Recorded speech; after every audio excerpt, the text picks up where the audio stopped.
All right, hey guys, welcome in. Today we got a kind of pre-Thanksgiving project here, doing some pumpkin pie, step by step. Or I guess it could be any pie. We're gonna start out with the pie container right on the paper, probably about the size of my hand. To go in here. First thing we will do is a diagonal line with a curved line going from one side to the other.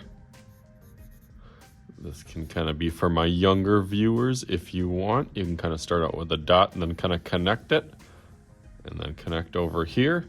And then as it gets a little bit easier, kind of connect both of those on there from one side to the other. You can put a dot on either side, and then it can go up and down. Down and up and down, some a little longer, some a little shorter.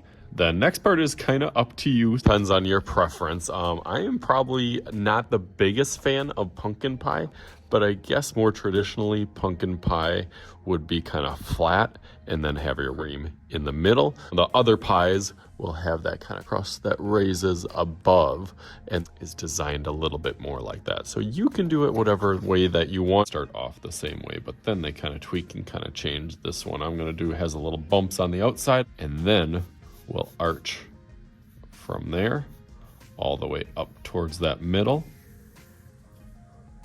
Just like that. And then we'll have those little kind of teardrops each side, the middle, and on the other side as well. Trying to make them as even as you can. It's nice on there. I'm gonna outline that in Sharpie and then start thinking about background too. So let's go through that real quick. All right, guys, there is mine. I thought it looks way better now with it outlined, cleaned up a little bit, even with my little line in the background. Gotta make a little magic happen for what kind of flavor. Give you a little bit of a hint that it is one of my favorite fruits that I have every single day. So let's make a little magic happen. There it is. Boom. Right, so hopefully you guys had some fun with designing and decorating. I filled the whole background with a bunch of Thanksgiving stuff, and of course added my apple design on here as best as I could. Hopefully you guys have a wonderful Thanksgiving holidays and can make something awesome yourself. So as always, I am Mr. Shruti. This is Mr. Shruti's art class. We'll talk to you guys later.